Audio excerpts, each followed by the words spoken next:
was one about UI. Got a little distracted. So thanks for the invitation. Am I set up to share a screen? Can someone make me a co-host? Yeah, you're co-host now. All right, it's like being a DJ. Okay, now we're gonna crank it up here. Let me show you the amendment. So while I'm getting that working,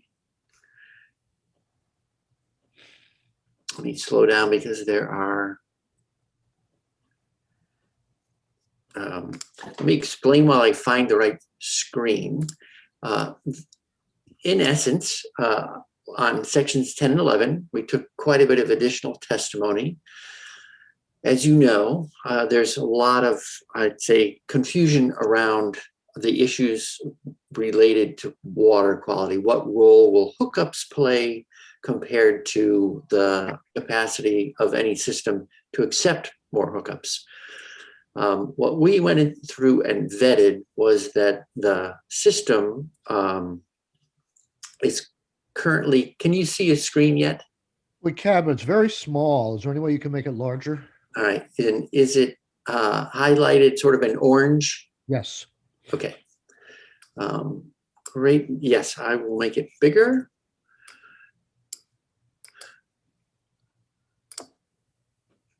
Oops. It's bigger. How's that? That's great. Yep. Okay.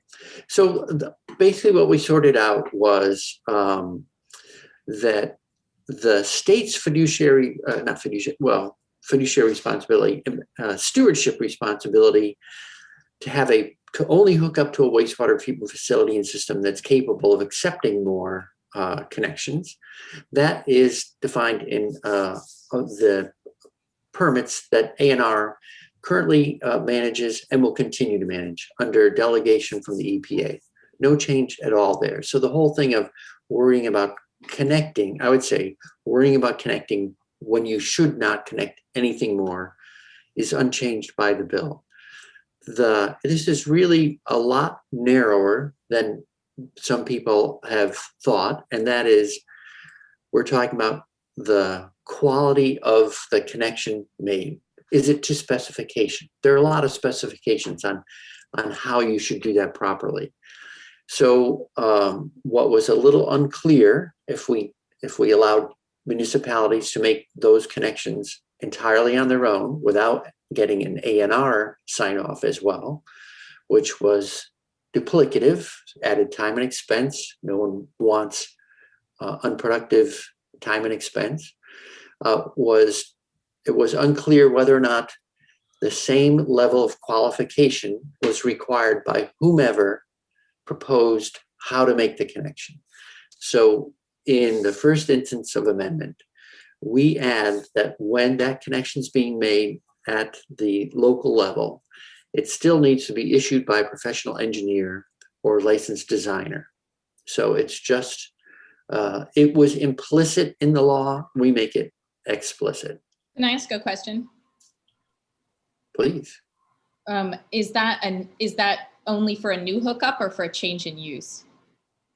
So that's a great question. I'd have to double check. I think it's certainly for a new hookup. And I think there's I'll have to double check because I ended up having a conversation about it and I didn't loop back to double check that it applies to changing use as well as new. So thanks for that question. I believe it does, but I will certainly get back to you with an answer. The second instance of amendment is simply the word registration was used sort of idiosyncratically in one place. Throughout the rest of the law, it uses the term authorization. So this is an edit for consistency. And then third, there was some concern that the process might be less visible publicly if it were only managed at the municipal level. So we just add a pretty straightforward notification requirement requirement. So just as now building permits get posted, we say when you're doing that posting, include the water connection notice as well. So it'll be actually, Can I ask a question? Yes, go ahead, please. I'm curious why you said the person to whom the authorization is issued as opposed to the applicant. Sometimes it's someone managing a project who might be different than the person who's authorized, but they're the applicant because they're the contractor or the kind of person actually filing the permit request. So applicant seems clearer to me, but I don't know if there was a decision point there. I'll double check. I think Mr. O'Grady modeled this on the language related to the building permit to make it consistent. Okay. So we didn't have any discussion about whether or not it would be an applicant. I mean, I think the situation I can imagine is that if there is a project manager, they may not formally be the applicant, but they are the person handling all the paperwork, they're posting the notice, et cetera. So Chris, Senator Bray, can you just talk about the bigger issue here that's been raised? I mean, this looks very solid in terms of fine tuning what we had done in our committee in this section and putting a few, I don't know if it's belts and suspenders, but putting a few more requirements in. But the bigger picture bigger issue that's been swirling around is somehow we're lessening the ability or increasing the vulnerability of some municipalities to handle overflows, and they may have a conflict of interest in terms of that versus collecting monies for fees and solely being the one permitting these new hookups. Could you just clarify that? Sure. I think what's getting conflated, I think, is whether or not allowing a municipality to connect using this alternative, namely that the authorization is processed. The permit to connect is actually issued at the municipal level as opposed to going back to A&R. Has no relationship to the NEPDES permit, the discharge permit that controls the operation of the whole system. So the state will still monitor wastewater treatment facilities to make sure that they operate in compliance with their wastewater treatment permitting, their discharge permit. And part of that, one aspect is that you don't add more volume to that system than that system was designed to handle.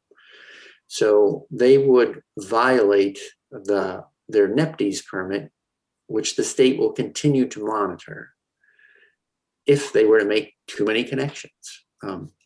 So that oversight by the state is unchanged. Okay. That's and one little wrinkle on that. When the state reviews in the current system, if the permit process comes all the way back to A&R for a connect, the state doesn't pause and then check the capacity of the system at that point. They're not providing that role. It's part of their management of the overall facility. So there is no diminishment of reviewing whether or not that particular connection should be made. That was the conclusion we came to. Yep. And as a matter of fact, now we make it a little more clear and explicit through the new language.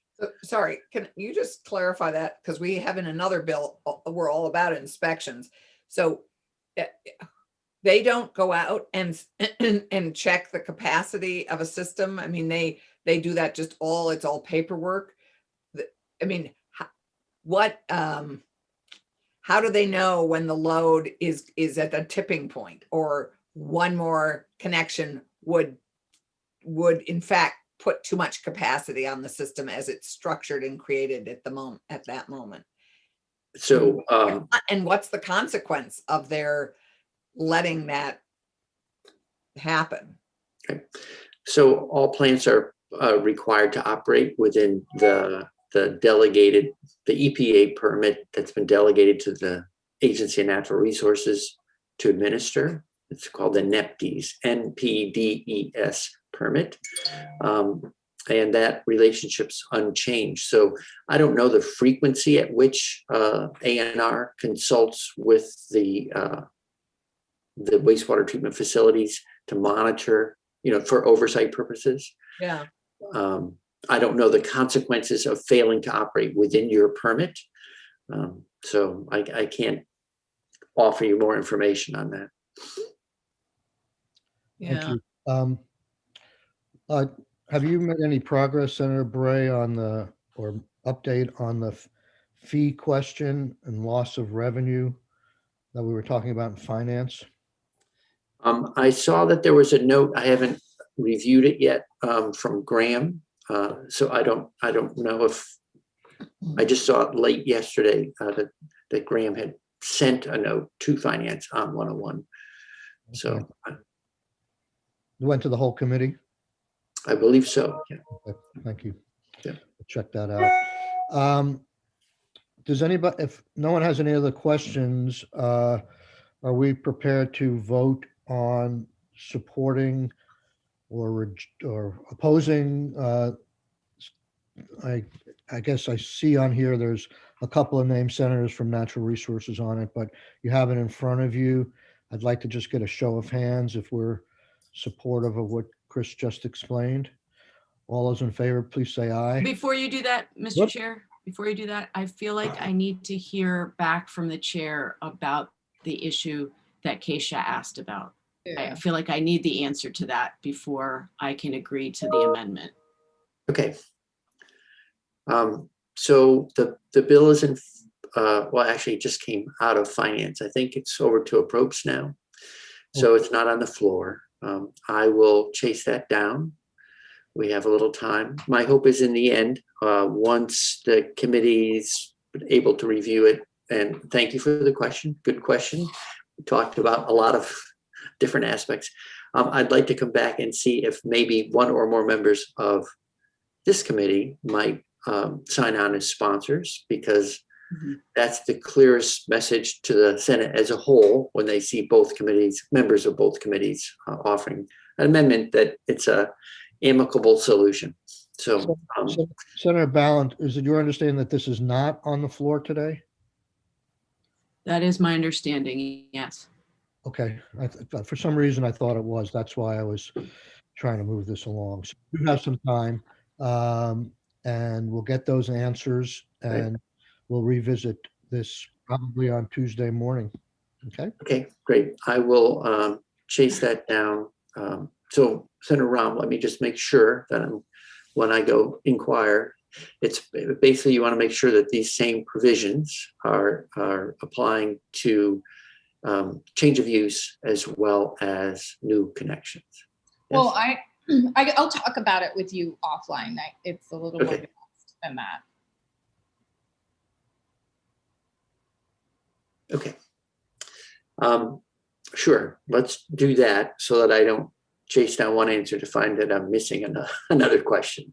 Okay, great. Thanks for the visit. Good to see you all. Thank you. Good to see you, Senator Bray. All right, have a great morning. See you a little later. You Thank too, Anon. Okay. So we're going to move on to S10 and UI. I see the Commissioner and Matt Barowitz are with us. One of the things I wanted to talk about this bill is one, I think, source of confusion or disagreement that we've been hearing about is, and this is a question more for Matt than anybody else, but the commissioner is certainly welcome to weigh in as well, is the relative value of the freeze and the lowering of the the freeze in the first year and the two-tier category in the second year. And some have felt that it was a value of 127 million. Others have said it's a virtually no value because it gets repaid back in outer years. And I'm sure the answer lies somewhere in between. But can we pull up Matt's chart, which does show in outer years that the contributions would go up vis-a-vis the existing law or the baseline. As much as they precipitously drop in the first few years, it sort of gets recaptured in the out years. And I just want to have a discussion in the committee. So if the answer does lie somewhere in between, we can understand the relative value of what we're doing. I think a lot of us felt we were doing, I'm sure we're doing a lot of good for helping businesses weather the storm, but it's a question of how you categorize it, whether, the harshest way of categorizing it is, this is pure rate relief, and other people say, no, it's just a long-term mortgage. Other people say, well, it's a mortgage without any interest that gets paid, 5 years out. That's a pretty important thing, just like the feds did with the PPP loans. Now, a lot of people said that's very helpful, but it'd be much more helpful if the loans got forgiven entirely. And so I just want to get a handle for the committee as to, understanding this rate chart and how folks should view what value this is to the business community. So Matt, welcome. I don't know if you have the capability of pulling up your chart from, I think it was February 23rd or 24th.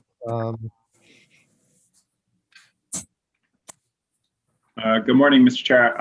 I'm looking to see if I can find that chart in a shareable format. Okay. It's the 23rd. It's a memo you sent us on the 23rd.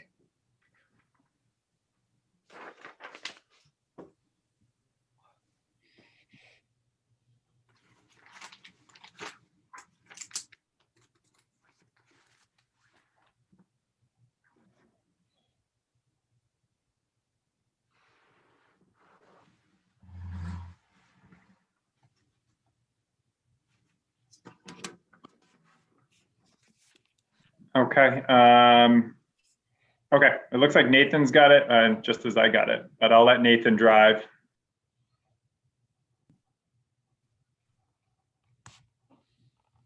Do you need it any bigger? Yes, please.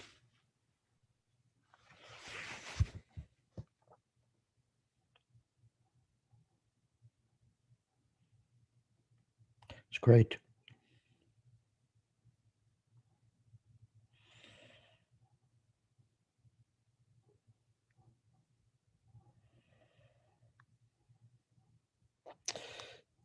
If you're looking for it, it's in the committee documents dated February 24.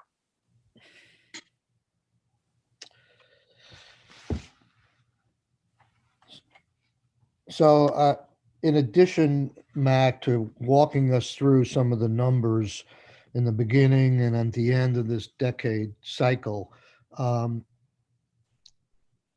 know there are probably a lot of assumptions here, and as to whether you trip into category 3 or 4, things like that. If you can explain a little bit about that, and is it the possibility of things being worse in terms of this chart for contributions for the business community, or being better than what this chart flows? But that will be sort of the second tier of analysis. But if you could just sort of explain what's going on in the contribution section here and the tax rate schedule. Sure. Good morning, everyone. For the record, I'm Matthew Bearwitz, Director of the Economic and Labor Market Information Division with the Vermont Department of Labor. Thank you for having me here this morning. So what we're looking at is the Unemployment Insurance Trust Fund forecast 10 years out, a couple of different scenarios here. If we're just looking at the base forecast, just for discussion purposes, what we're looking at in terms of contributions is existing law and then a projected recovery within the economy. There's still a lot of unknowns related to COVID. Contributions are driven by the taxable wage base of the entire economy for tax-paying employers. And certainly we're still waiting to finalize the 2020 data, which will give us a good indication of how 2020 went. We're interested in the current filings that are going on right now for first quarter of 2021 to better understand how employers are doing in terms of how many people they have on payroll and taxable pay overall. So, what I've tried to put together is something that is a moderate economy. So it's probably, I would say, 2 years out, giving us about a 2-year lead to get back to where we were pre-pandemic. So if the economy has structural disruptions that continue post-COVID longer than 2 years, these contributions might be a little on the high side. If the economy comes back in a hypercharged way, faster than 2 years, or ultimately greater than what was seen pre-pandemic, then these contributions might be on the low side. But I'm always trying to be conservative as it relates to contributions of what we think is going to be reasonable based on the size of our economy. We know one of the greatest limiting factors we have on the size of our economy right now is the size of our workforce. Pre-pandemic and now that we have a contracting labor force due to demographic pressures and other factors. As a result, our ability to grow our population, our ability to grow our labor force is all kind of acting as a kind of a restrictor on the ability of the economy to grow. And so we've seen that in the past decade, and we're projected to see it in the upcoming decade. So that was how I would describe the contributions, is trying to be kind of a modest in between where the economy is at and where we think it could go. And obviously there is always going to be upside and downside risks for both. The overall balance is ultimately determined by the contributions and the benefits, and then the balance is what determines the tax rate schedule itself. So it's kind of an iterative process. Once you do a 1-year forecast, you have to walk it through what the trust fund balance is going to be to recalibrate what the tax rate schedules are going to be in the next year so that you can do your contributions forecast, net your benefits for the next year, adding to the trust fund, again, going one step down. So it's like an iterative process every time you go through it, because if there is a change in earlier years, that's going to ripple through the forecast throughout. So that would be my opening response to your initial question. Okay, so if I look at years 25 and 26 on this thing, that's the only difference in contributions projected between what passed out of this committee and what the administration proposed. So I'm assuming that's a direct response to the dependent benefit and the 1-year 20% bump. And somehow those benefits, because that's all the only difference that exists between what the administration proposed and what the committee voted on. So I'm assuming those benefits in those years had enough of an effect to bump us into higher rate class categories in 1 year, which probably has something to do with the fiscal year, why it shows up over 2 years. But I see the total being something like 18 or 19 million dollars. That's the difference in terms of contributions that we are essentially suggesting versus what the administration proposed. Is that correct? No, I believe that this committee added a dependency benefit which is not included in this committee's proposal here. So any additional costs associated with the projection of the dependency benefit would need to be added annually to the committee's proposal. So this was pre that discussion.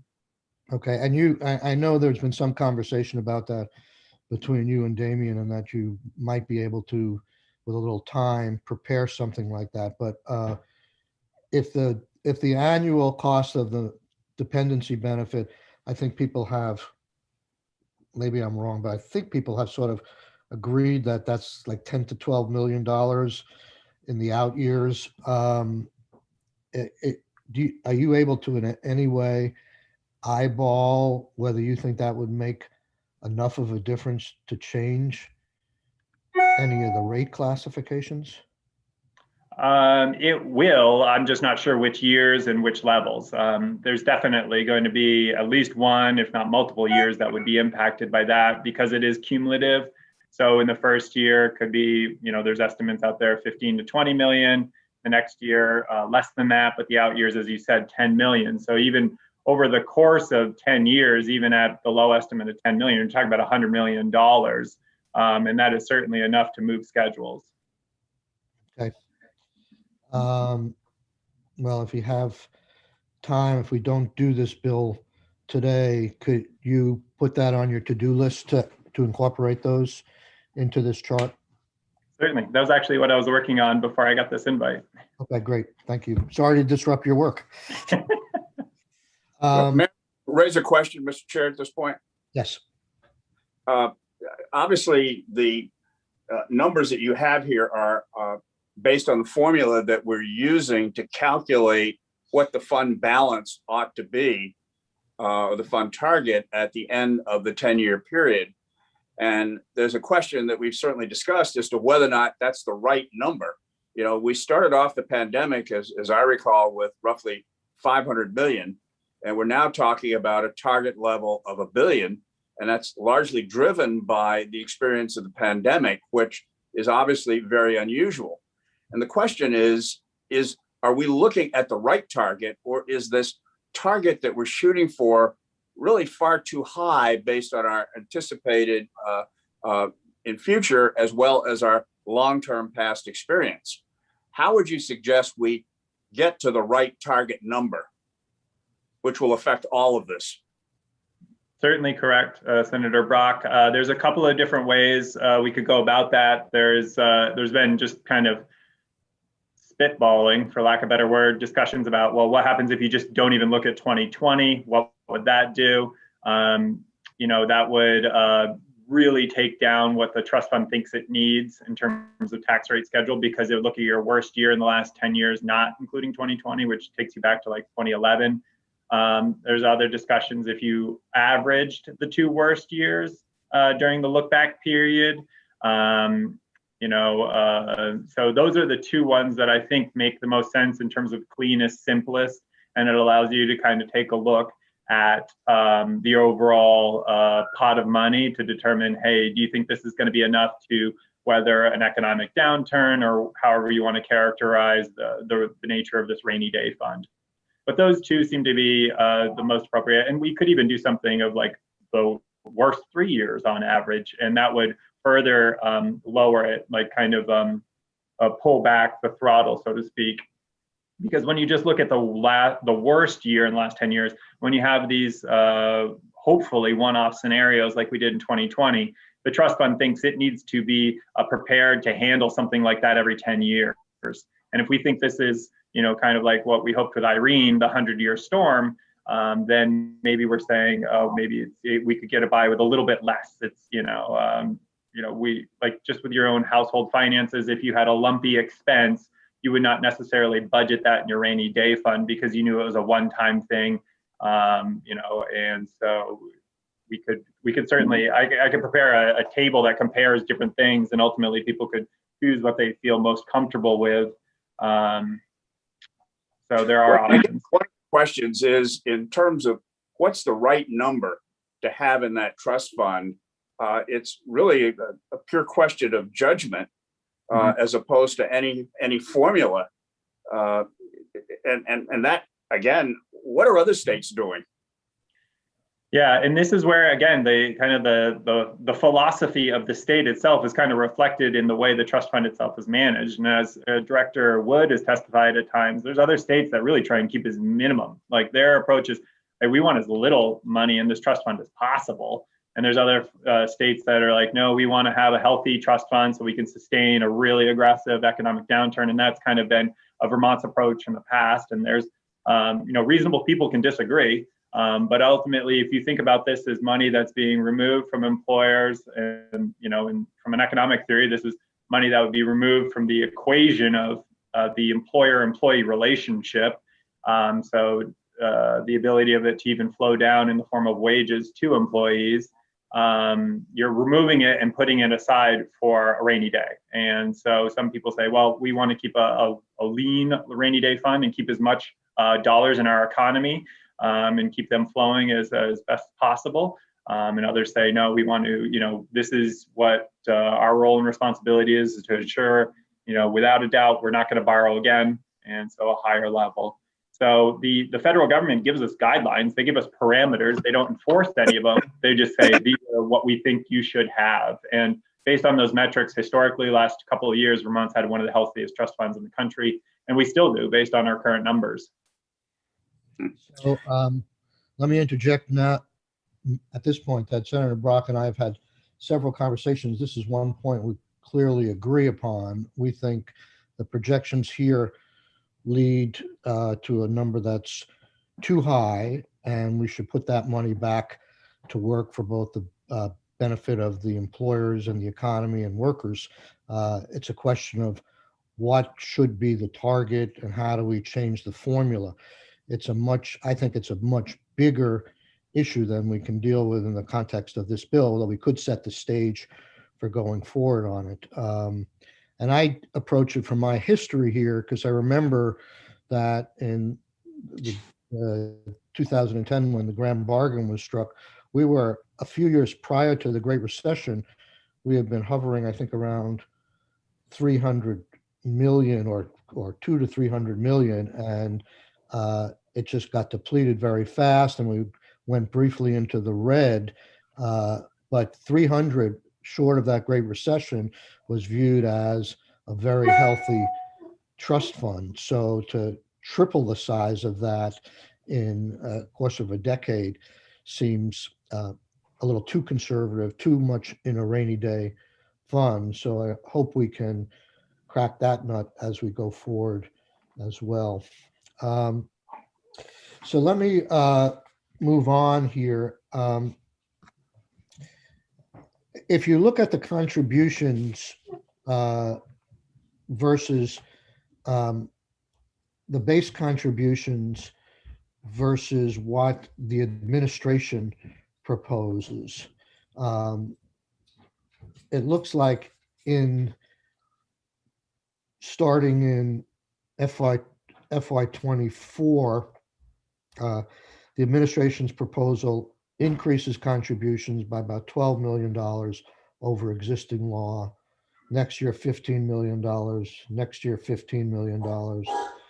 Following year, 24, 12, 11, 11, 19. I'm just, can you, I don't know if this is a fair question for you, Matt, but I'm just trying to understand how, while we know that we're likely to, under the administration's proposal, save $127 million in the next 2 fiscal years because it's so near term, how much variables are there in all these other added costs that the administration's proposing to business? Could those easily change? Are they hard and fast, or do you think that you said if you added the dependency benefit, when we get that chart, that will have some impact on the rate classifications. But is it also true that if the economy picks up more than you project, that there won't be added costs from the administration's proposal? I apologize, Mr. Chair. I guess I am not following the question. Could you rephrase it or repeat it? Phew. You're going to incur the wrath of the rest of the committee. I'll try. The administration has proposed cutting contributions in the next 2 fiscal years by 127 million. But according to this chart, they're also proposing to increase contributions in the subsequent 8 years. Is that not correct? Yes, the effect of the deferred contributions in the short run will be increased contributions in the long run. Okay, I guess I'm trying to get a feel of the certainty of the projections for the short-term reductions versus the certainty of the increases in the out years. Oh, okay. Yeah, I think the overall trend of the lines itself is very solid. In terms of what we're talking about, it is clear to me that how this current legislation would impact the short run would be dramatically lower contributions. As a result of existing and current legislation, the trust fund would look at the last 10 years and look at this 2020 and say, hey, we need to up our contributions rate. So once this legislation, if passed, had run its course in 2023 or 2022, whatever it be, when we'd start allowing the calculation itself to determine it, it would start ramping up the activity and therefore play catch up. And the, absent the change, the early funds that would be received in the next 2 years would strengthen the trust fund so that it would ease back earlier, as opposed to the other one that's going to be continued to accelerate. What adds to the uncertainty is further change in legislation, as you and Senator Brock were mentioning. If we decided that, hey, this $1 billion in the trust fund is way too much, then these out years, could be changed as we adjust the calculation itself. Okay. So I'm trying to understand if there is a figure. Let's say the tax cut. Let's say a tax cut proposed is for $100 million, or benefit increases is for $100 million. Is there a number that we can hang our hat on in any way whatsoever to say where that delta or that marginal change in policy that we make will cause a likely tripping of the rate classification from 1 to 2 or 1 to 3 or 3 to 2? Is there any way of putting if we made a policy change to give people an extra $1, I'm guessing that that's probably not going to result in most circumstances going to a new rate classification.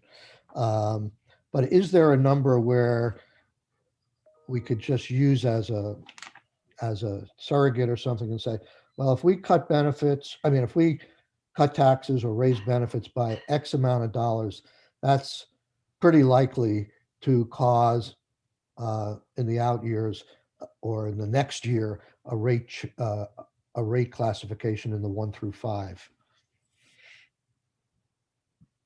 The short answer is yes, there is something. Unfortunately, what happens is every time you do an iteration, you have to understand what the trust fund calculation is going to be to get to rate schedule 1 through 5. So in the annual unemployment insurance trust fund, as a guidepost, I did provide a table to show kind of what the ranges have to be in the trust fund to get to each different rate tax rate schedule. And so this is one of those unfortunate things where it is a very binary thing. Is it under for tax schedule 5? You need to have over $387.4 million to get to tax schedule 4, right? So if you're at 387.3, you're at tax schedule 5. You're at 387.5, you're at tax schedule 4. And so with so much uncertainty, it is almost difficult to say, hey, that $200,000 swing in the trust fund is the difference between one rate schedule and another rate schedule. the precision of this forecast with so many unknowns, it's difficult to, nail it to the wall and call it good. But at the same time, I understand this is for legislative purposes to inform the discussion.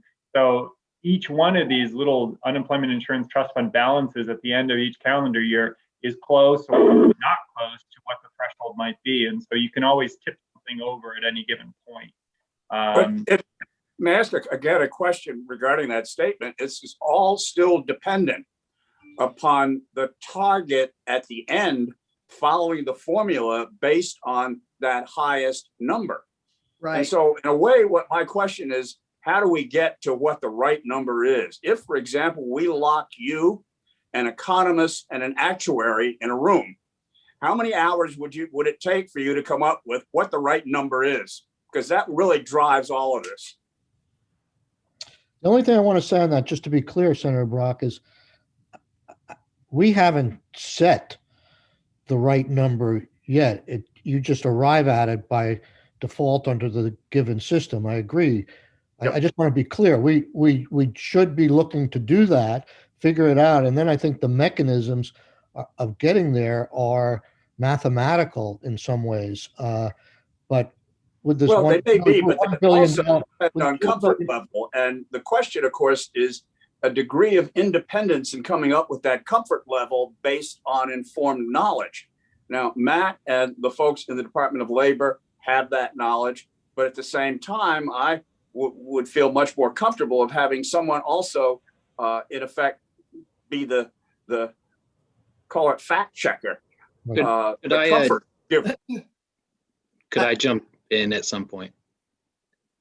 Oh, I see the hand. Thank you. Yes, Commissioner.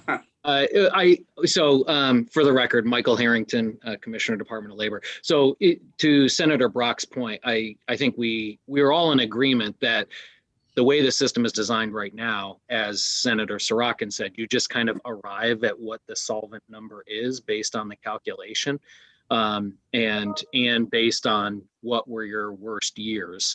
The only reason we're getting to $1 billion is because we had 1 year where we literally paid out, $300 million. So I do think the question really becomes not necessarily what is the right number, but what do we as a state want to be prepared for, right? So do we want to be prepared for another 2008 recession, or do we want to be prepared for another 2020 pandemic? And so I think from that perspective, that may drive where we want to be. If the pandemic is a 100-year pandemic, as some have said, then maybe we're more wanting to prepare for, the next recession, whenever that is, in which case, it may be more appropriate to have $500 million in the fund as opposed to $1 billion in the fund. The only way we get to $1 billion is because we have to take the worst year over the past 10 years and base the calculation on the worst year based on the formula. So we can always adjust the formula, whether, like Matt said, you remove 2020 and pretend it didn't exist, or you average out 2020 and 2011. I think that gets you to like 625 million. And that may be a much better rate for us to be at. But it's more about, I think, what tolerance we want to have and what situation we want to be prepared for. Right. And if I may, Mr. Chair, I think, Michael, you identify a bit of the narrative that I think we're all looking for, which is, what is our goal for a trust fund to be able to manage? What that foundation of the trust fund, how many months or how many years should it be able to sustain a surge in unemployment? So I think away from the math, what we're looking for is really what's the goal of the strength of the trust fund? What is it expected at its worst to be able to endure? And boy, it is endured, and we still have a balance of over $200 million. So, our $523 million trust fund was, yes, it had a huge amount of federal support, which, is a piece of this calculus. But I think that narrative of how long and how deep do we need to be prepared for? That's what the trust fund's for. And I would say if you look at the difference between the pandemic and the last recession, the pandemic was certainly a deeper drop or a steeper drop, but there was, as Senator Clarkson said, a lot of federal support offered that really slowed the burn on a lot of trust funds. I wasn't around with the department back then, but obviously there was not as much in terms of federal support for the last recession. So Vermont really had to carry the last recession on its back. And so from that perspective, we spent, I think we got down to about $330 million, spent out of the trust fund and went into the red. And there are implications to going into the red and additional costs associated with those, like interest and so on. So, it's really, again, what do we want to be prepared for? And if there's another recession in 3 years, and it lasts for another 3 years, that's kind of, you have to decide, you have to kind of figure out how deep is the next hole going to be and how long is it going to take you to dig your way out of that. So you mentioned interest. The question that came to mind was, where is this money? Where is it sitting? What is it earning? Yeah, so Matt can probably speak to that. It does sit at the federal treasury, and there are some interest calculations. The interest I was talking about was when states have to borrow. But in terms of that, it is part of Matt's calculation. What kind of interest do we get on this money that's sitting there, Matt? Do you know? I am looking that up right now to see if I have the most recent number. Last I knew, it was in like the upper 1% to lower 2%. So it was not insignificant. But I'm still trying to confirm what the most current rate is. So I guess in my sort of more simple sense of one of the questions we have now is, it just wouldn't, why can't we, what's the right word? We're talking about deferring payments. Why can't we just forgive those payments? Why do we have to even talk about them as deferred? Instead, why can't we look at those as just a piece of what we're choosing to forgive, so that our employers have an off-ramp, a clean off-ramp out of this pandemic, just like we're hoping to have a clean off-ramp for our beneficiaries, for our struggling workers who are still unemployed. That's in some way we are forgiving. It depends on whether you're looking at what occurred in 2020 or we're talking about building the trust fund over the coming years. So I mean, we are forgiving for 2020 because we are doing charge relief for claims, right? So that in that way we are forgiving. If we're saying, part of what I think you're wanting to talk about is how do we not necessarily forgive, but how do we adjust what is paid out by employers in the coming years, given the fact that the trust fund is still, relatively healthy. I think the question becomes, if we found ourselves, and I think Senator Brock has said this many times, what if there's another surge, and what if we found ourselves in a situation where maybe there was a variant that wasn't, covered by the vaccine, in which case in 22 we found ourselves needing to do this again. We wouldn't have enough funds in the fund to cover another surge like 2020. But I think that's all part of the conversation. I would also say, if we're looking at what the actual final level is for what we consider solvent, I think we, as Senator Brock said, we could have that conversation. It doesn't necessarily have to be part of this legislation, right? We can also make that at a future point and have a conversation about that. And if we wanted to address the formula and adjust it, we could do that in later conversations, and that would just reinform Matt's calculation going forward. It would either move, it would likely move people, it would likely move the tax schedules down more quickly if we didn't have to get to $1 billion.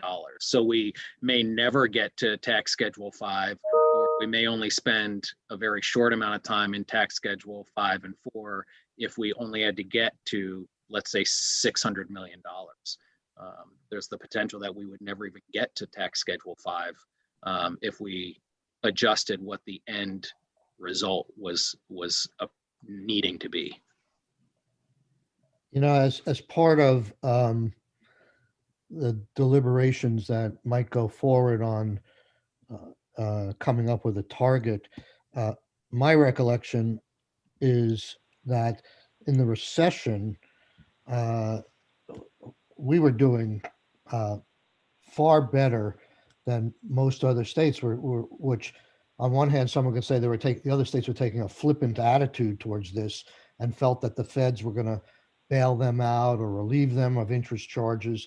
And, I could be wrong, but when we do go into this and dig deeper, I just wonder what the history was in that year, because I think we struggled really hard and we hit employers hard and we cut benefits hard, and other states didn't do that. And in some ways they got rewarded for it because the feds came in and didn't hit them as hard as they would have done on the surface. But we can check into that. That's historical data as to how the feds responded to. There were a ton of states that were deep in the red back in the recession, and we were just marginally in the red. And I wonder how they've come out of it and whether they were, really asked to pay all of this. Okay. Mr. Chair, Yes, can't see you, Keisha, but Senator Round, but go ahead. so it just heard the commissioner say 100-year pandemic, and I was wondering if there's like an article about that or what we mean by 100-year pandemic. I haven't heard that. I've, only that we have heard, like Matt said, it depends on how you treat it. If we see it being a much shorter period of time, some have said it's a 100-year pandemic because it was roughly 100 years from the 1918 pandemic. Oh, you mean every 100 years? I thought Yeah. you were saying like we're looking at a 100-year pandemic. No. Similar to like Matt said with Irene, they call it the 100-year flood because Got it it. occurred every 100 years. So that Okay, that I needed that clarity. Sorry. Okay. So does anybody else have any questions at this point? I would let's just deal with one small issue that I'm not sure any decisions have been made yet as to how we're going to go forward with this, but I know Senator Brock is dealing with an amendment, and we looked at it yesterday, and this is not the crucial part of it, but can we look at the language, Damien, that dealing with the issue we're talking about, the future of the trust fund and the bottom line of the trust fund that Senator Brock had suggested and I had suggested tinkering with to get to make sure there wasn't an implication for one thing, taxes versus benefits, and pull up those two in I have sent this to Senator Brock, and I'm not necessarily wedded to this language, but I'm sure we can find the language that works here. So if this does go forward, at least we see this part not being in controversy.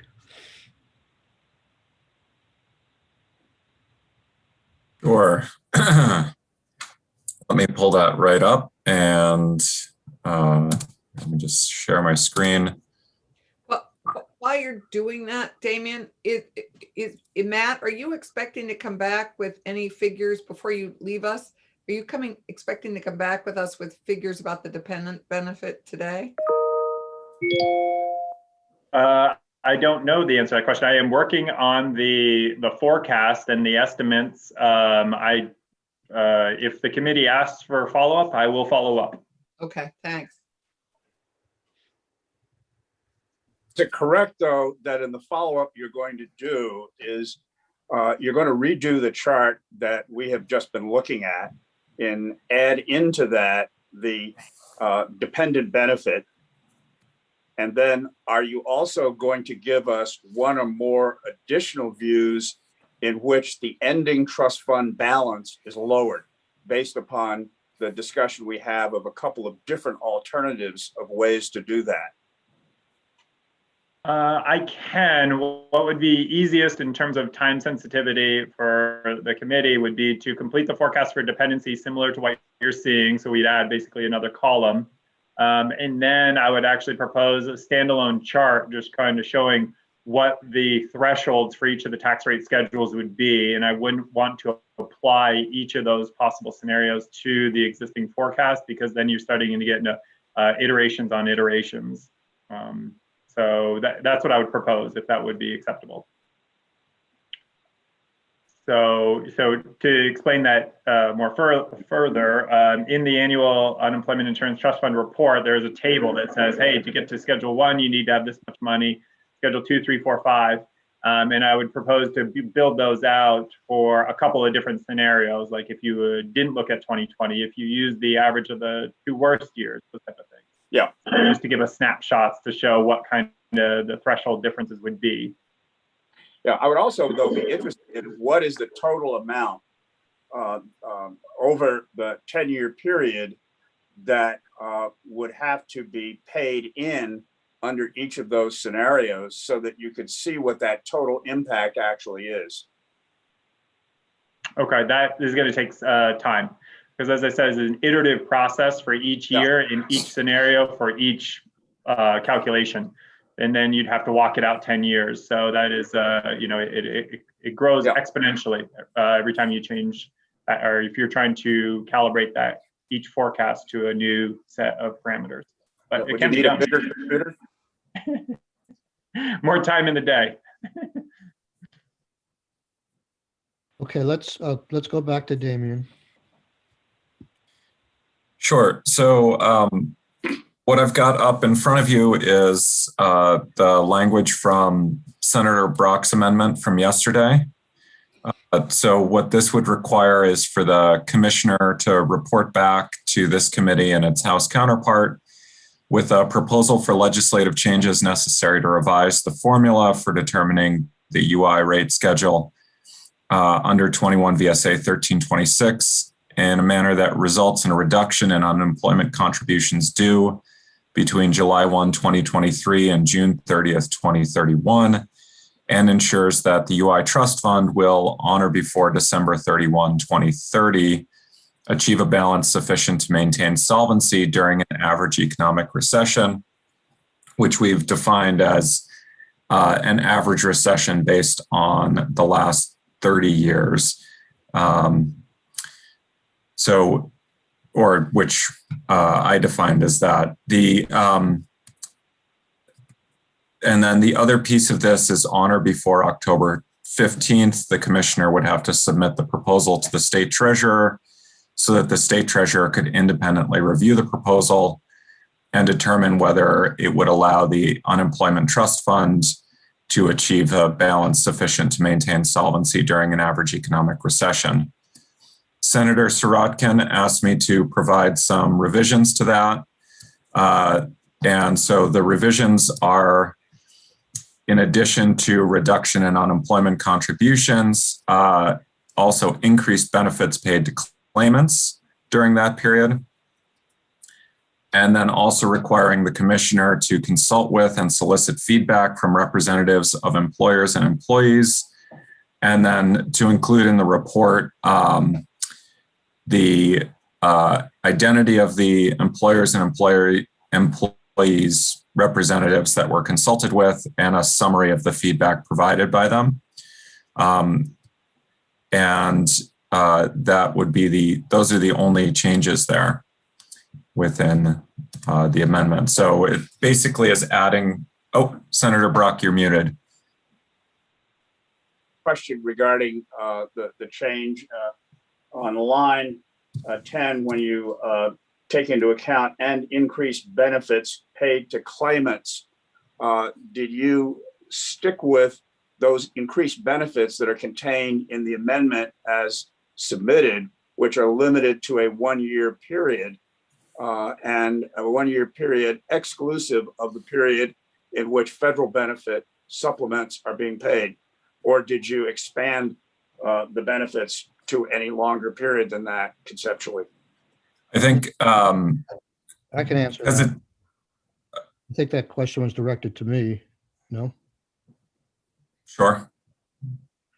So this proposal on your part, I thought, is looking into the future, the study and coming back. And I think as we discussed quite extensively, and I thought you were comfortable with, is that we didn't want to decide right now as to how that $400 million in less money coming into the fund would be distributed. And the way I read your amendment, it would all go to tax relief for businesses. So I didn't want to make that decision now. And that's sort of part of the bigger picture when we discuss this whole thing. It's sort of like exactly what we dealt with 10 years ago. Who's gonna share in the burden of raising taxes or raising money that we needed for the fund? How much was it going to come from cutting benefits? How much was going to come from increasing taxes?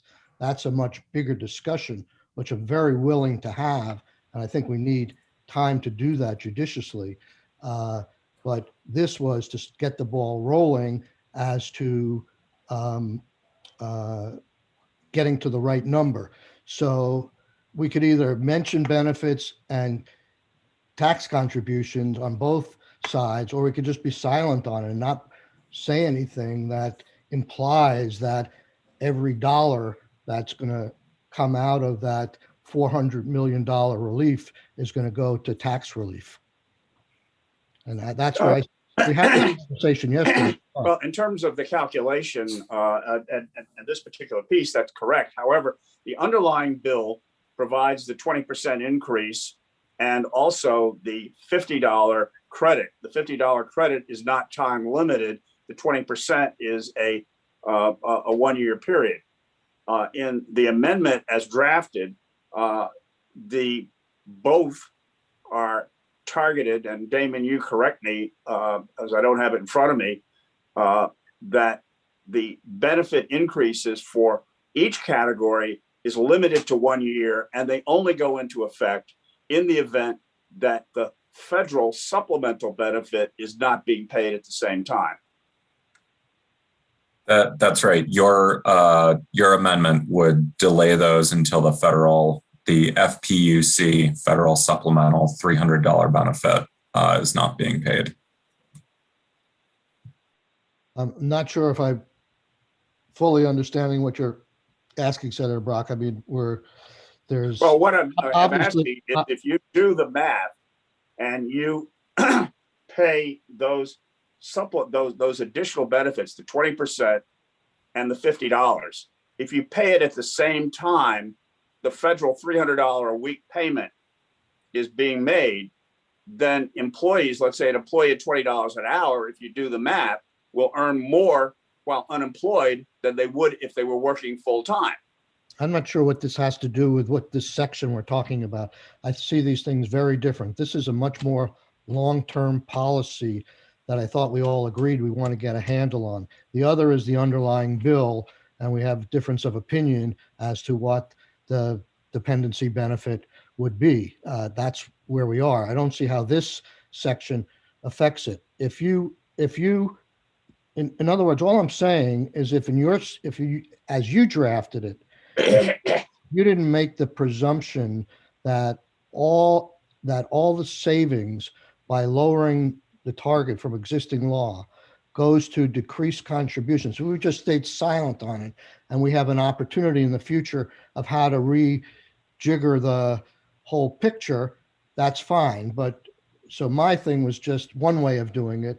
Another way of doing it is just to not imply that everything goes to decreased contributions. And I view this whole section as a good proposal on, your part, but very separate from the issues that have caused the differences so far. Well, I guess what you're saying at this point is that you've looked at this particular section as one of a methodology to achieve a balance sufficient. And what's unclear to me is when you talk about increased benefits paid to claimants. That's just an option. So when we That's do why- this whole thing, when we do why this, is that in this particular section is what I'm asking, and So what that- the intent of it is. well, what's your intent? Is your intent that all the savings go to business? Well, no, my intent is to do a calculation based upon the change in methodology that we're using right now, so that we're starting with that same standard and we're adjusting it so that we actually can compare. I've not made any assumption that there would be increased benefits paid to claimants or decreased benefits paid to claimants. Or decrease taxes or increase taxes, right? That's correct. But that's not what it says. It says it has to result, I don't have it in front of me, but it seems to imply that you're saying that it will result in decreased contributions by employers, which I'm sure the vast majority of it will. But I just want to leave that discussion open. We can come up with a number, and it's going to be part of a bigger conversation of what that means going forward. So I would suggest, instead of, in terms of if we're going to go forward this, which I do want to do, that we just delete, I don't have it in front of me, but delete the reference to say shall result in decreased contributions. Don't say anything about contributions. Don't say anything about benefits, and leave that to a future legislative session, as this whole thing will be. Mine, if you, in effect, for all intents and purposes, delete subparagraph A and rely on subparagraph B, will that get us where we want to be? I'm sure we can write language to do that. That we can, not prejudge where we're going on the tax and benefit side, but use what we have now and say, what would it look like if the ideal situation is $600 million or whatever it is, and then the next legislature will deal with, well, should there be any other tweaks in benefits or taxes? And I'm sure there's that both sides could potentially benefit from that, those changes. I mean, there's $400 million now out there that we don't have to collect anymore. So, Do you mind if I add a comment here? sure. So one of the challenges here is that the way the formula is set up, arguably right now, it's going to give us a balance sufficient. So your projection could be no changes necessary. We'll have a sufficient balance because $1 billion is definitely going to be sufficient. The formula is set up in a way that it sets the tax rate. It doesn't affect the benefit rate. You could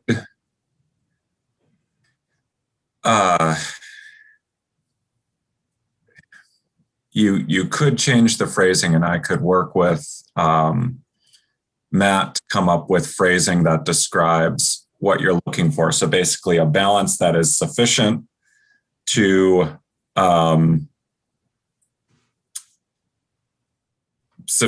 weather an average economic downturn without providing, without leaving too much in the trust fund or more than is necessary to do that in the trust fund. But the formula is inherently tied to the tax rates.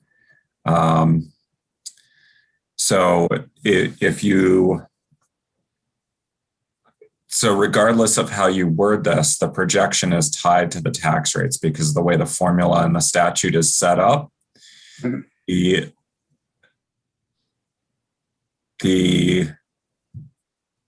So I think if you want the question of potential benefit increases to be left open, uh, the study in a way needs to at the very least say something about and potential benefit increases or something like that, because just the way the statute is set up, it is the tax formula is based on the balance in the trust fund. I guess It's not based on the balance in the trust fund. I guess I'm struggling as to why this is difficult to write. Couldn't we just say, notwithstanding what we're doing here, it is not the intent to prejudge how benefits and tax rates will play out? That's for a future legislative session. I mean, I just don't want to prejudge that decision.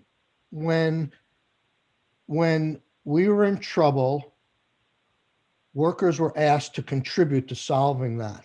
If now that this is sort of this is a bigger version of the issue we're dealing with in this bill. Now that we're trying to provide relief to people, the question is, what is the balance? Do workers share in some of that relief? So going out to a $400 million question, I just don't want to be saying anything in here that prejudges how the intent of this legislature was for how a future legislature should handle that. And maybe notwithstanding is another way of dealing with it. So another way to handle this, rather than asking them to come up with a proposal to change the formula, is just to come up with the amount that's necessary to weather an average recession, and then let the next legislature let us next year come back and say, okay, so we've gotten, the treasurer and the department agree that $600 million is the right amount, or something like that.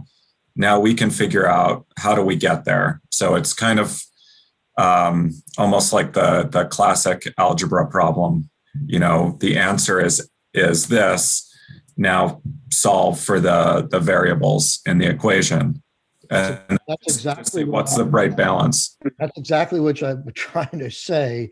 I thought we had gotten there yesterday, but that's exactly what I think. That's exactly that would do it for me. I thought that's the major goal, to figure out what's the best number to get there, and then the next legislature figures out what's the methodology for getting there. And I would agree that the variables would be changeable. And what you're looking for is a formula to get there, depending upon what each of the variables might be. Yeah, but we don't, but I guess what the question is, do we set that formula today, or do we need to? Well, we might, I'm thinking if there's a way to set the formula so that depending upon what numbers you plug in, both for contributions and for benefits.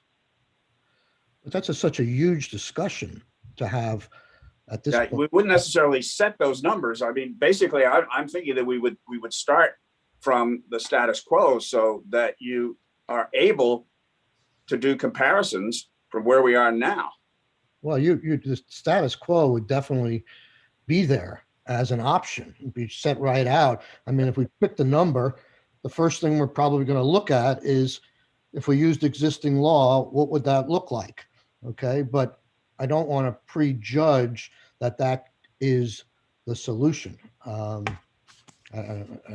mean, I think we're having a lot of discussion here. It's respectful, and I think it's good, and we're hoping for consensus, but we haven't yet agreed on even this extremely narrow issue we're dealing with right now, and now we're moving into a much broader subject, and I just don't think we should be saying anything to prejudge the direction we're going at, other than trying to get a number that we all could agree on is a healthy state of the trust fund, which I think we do agree. I don't know why we have to do more than that.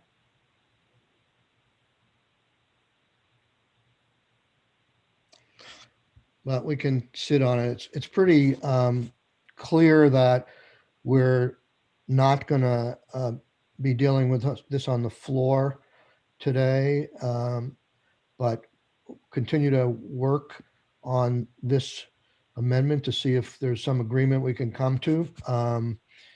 And let's see, unless anybody has any questions, what time is it? 9:49.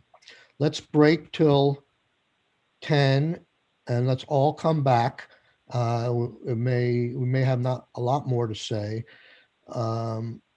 I want to look at the other parts of Senator Brock's amendment to see if there's other issues we can discuss within that.